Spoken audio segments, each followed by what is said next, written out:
Hello, thanks for tuning in. Dr. Mavis again. I hope you've subscribed and you have also shared with your community and encouraged them to subscribe. Thank you. I really appreciate you.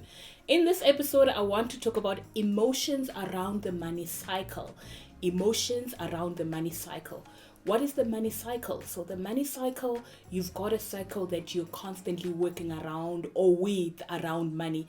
So the first is the repair. So if you are in debt, you're probably trying to repay the debt or to pay off the debt or to get out of the debt.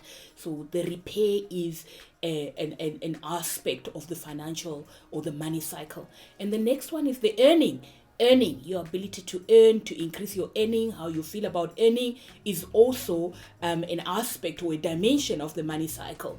And then you also have the managing of the money. So managing your money, allocating it in the different aspects or demands of your life, whether it is paying daily expenses, allocating for the future, or maybe also paying for the data as we spoke about earlier on, the managing the day-to-day, managing your money.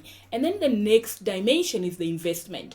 When you are investing your money, when you are increasing your investment portfolio or deciding what investment products you want to invest in so that you can get a return on your investment, or you can begin to have your money make money for you. That's the whole idea of investing. And then the last one is the protecting the money. So once you've got the money, how do you protect it? How do you make sure that you've got plans in place to pass it on to your loved ones? So those are the key dimensions of the money cycle. But we experience emotions around each aspect. For example, if you are repairing or if you're in repair, you are paying off your debt or you've got debt. How do you feel about debt? I'm one of those that is always, if I owe someone, I'm not sleeping because I'm feeling anxious. I want to be able to pay back. So I'm one of those, if I owe someone, borrow someone money, I'm going to return it very quickly, because the relationship I have with debt is that it's something that, that is negative, and I need to make sure that I find closure quickly.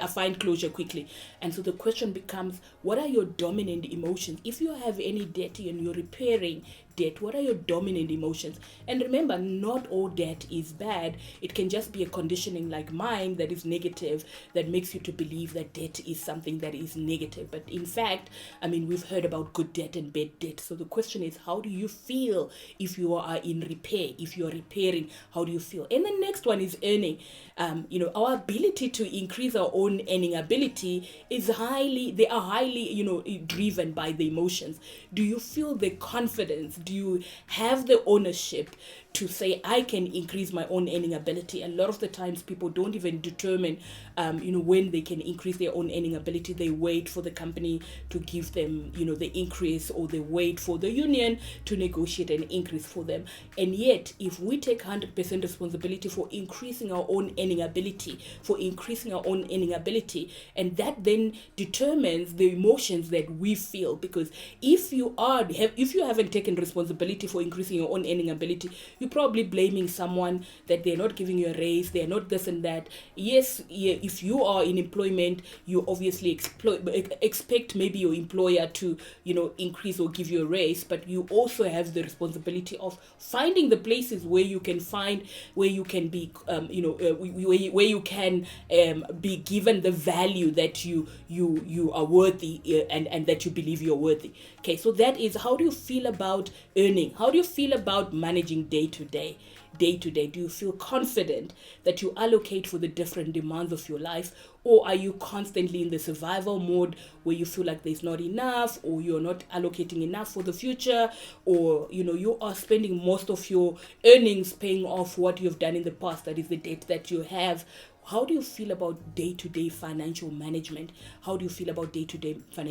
And then the next aspect is the investment. How do you feel about investment? We've heard stories about people that invest when they are feeling desperate. So you get sold a product you don't know, you don't believe in, but because someone sells it to you and you feel you need to make money quickly or immediately, and then you end up falling for the trap of investing in a product where you haven't actually done the work that you need to do to understand the product, or even to learn about the product, to feel confident that you're doing the right thing.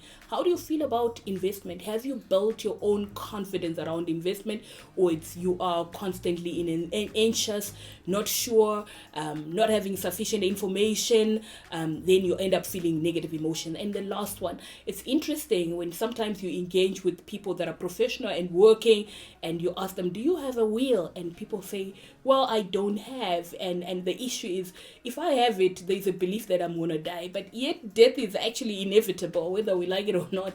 We are actually going to die. So it's not the writing of the will or not writing the will that's going to lead to our own demise. And yet a lot of people have got these, fears around how do we protect our earnings? How do we make sure that our earnings pass on, or our assets pass on to our loved ones in a way that is smooth?